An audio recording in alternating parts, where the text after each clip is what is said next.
Assalamualaikum warahmatullahi wabarakatuh. Kami dari kelompok 1 akan menjelaskan materi mengenai fungsi manajemen, yaitu planning atau perencanaan.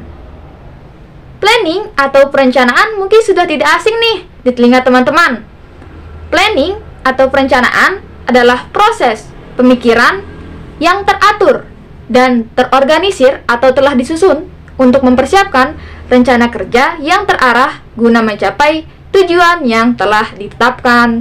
Dalam manajemen, planning atau perencanaan adalah proses pengambilan keputusan yang melibatkan pemilihan tujuan dan pengembangan rencana untuk mencapai tujuan tersebut. Planning sendiri atau perencanaan memiliki berbagai tingkatan. Di sini ada 3 tingkatan, yaitu perencanaan strategis, perencanaan taktis, dan perencanaan operasional. Materi selanjutnya akan disampaikan oleh teman saya Randy dan kawan-kawan lainnya. Kepada Randy dan teman-teman, dipersilahkan. Yang pertama, perencanaan strategis. Perencanaan strategis adalah proses perencanaan yang dilakukan untuk menentukan visi, misi, dan tujuan jangka panjang perusahaan. Perencanaan ini biasanya dilakukan dalam jangka waktu 3-5 tahun ke depan dan mencakup semua aspek bisnis termasuk pengembangan produk, pemasaran, dan operasi. Yang kedua, perencanaan taktis. Perencanaan taktis adalah proses perencanaan yang dilakukan oleh manajer menengah untuk mengembangkan rencana kerja jangka menengah guna mencapai tujuan yang telah ditetapkan dalam perencanaan strategis. Perencanaan ini biasanya dilakukan dalam jangka waktu 1-3 tahun dan mencakup rencana pemasaran, keuangan, dan operasional. Perencanaan operasional adalah proses perencanaan yang dilakukan oleh manajer tingkat bawah untuk mengembangkan kerja jangka pendek guna mencapai tujuan yang telah ditetapkan dalam perencanaan taktis.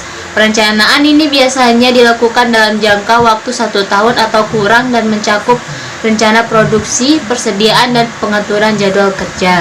Tujuan planning. Tujuan planning adalah memaksimalkan kesehatan, keselamatan, dan kesejahteraan ekonomi seseorang. Hal ini bisa melibatkan pemikiran tentang bagaimana kita dapat bergerak di lingkungan sekitar, bagaimana kita dapat menarik dan mempertahankan bisnis di mana kita ingin tinggal, sehingga bagaimana membuat peluang untuk bersenang-senang. Planning akan mengarah pada pembuatan rencana agar dapat menunjukkan atau mencapai suatu target. Tujuan utama membuat planning. Pertama, pemberian arahan pada tim, perusahaan atau diri sendiri. Adanya planning bertujuan agar ada sebuah arahan yang jelas untuk menyusun masa depan atau gambaran beberapa langkah ke depan. Kedua, pengurangan dampak perubahan yang merugikan. Adanya planning bertujuan untuk mengurangi kemungkinan tak menyenangkan atau potensi segala kegagalan dalam mencapai tujuan. Ketiga, pengurangan ketidakpastian. Planning ini bertujuan mengurangi ketidakefektifan dalam kegiatan, ketidakpastian rencana, dan agenda yang tidak terstruktur.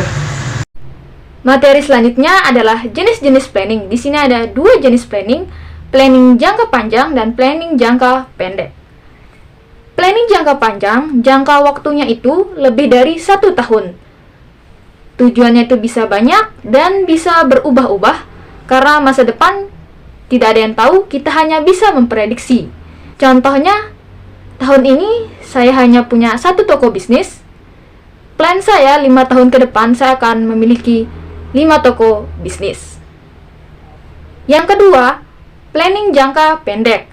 Jangka waktunya itu 1 tahun atau kurang dari 1 tahun.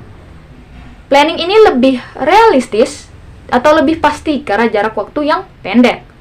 Contohnya itu, akhir libur semester, saya mau muncak nih ke Gunung Rinjani.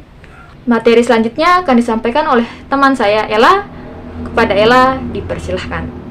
Selanjutnya, fungsi planning atau perencanaan. 1. Membantu dalam mencapai tujuan.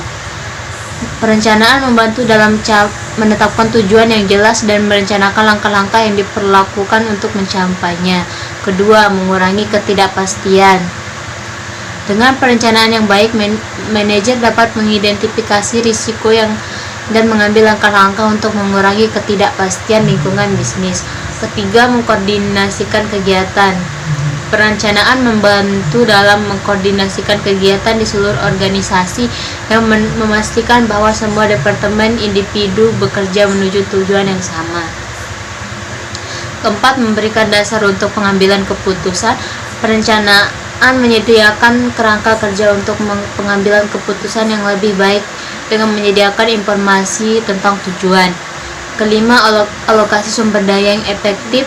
Dengan merencanakan penggunaan sumber seperti manusia, keuangan, dan fisik, perusahaan dapat mengalokasikan sumber daya yang efektif untuk mencapai tujuan. Terakhir, ada evaluasi kinerja. Perencanaan memberikan kerangka kerja untuk mengevaluasi kinerja organisasi dengan membandingkan hasil aktual dengan rencana yang telah ditetapkan. Baik, saya akan menjelaskan manfaat dari membuat planning. 1. Planning memberikan panduan untuk tindakan. Planning dapat mengarahkan tindakan setiap orang menuju hasil yang diinginkan. Seperti ketika tindakan dikoordinasikan dan difokuskan pada hasil tertentu, mungkin hasilnya akan jauh lebih efektif. 2. Planning mampu meningkatkan sumber daya. Pemanfaatan sumber daya agar tetap bekerja dengan produktif dan efektif juga penting. Planning dapat membantu manajer menentukan sumber daya paling dibutuhkan sehingga dapat dialokasikan ke job stack yang akan memberikan manfaat paling besar. 3. Planning memberikan motivasi dan komitmen. Orang tidak akan termotivasi ketika tidak memiliki tujuan yang jelas dan tidak tahu apa yang diinginkan. 4. Planning menetapkan standar kinerja. Planning mampu mendefinisikan hasil yang diinginkan serta pencapaian untuk menentukan kemajuan. 5. Planning memungkinkan fleksibilitas.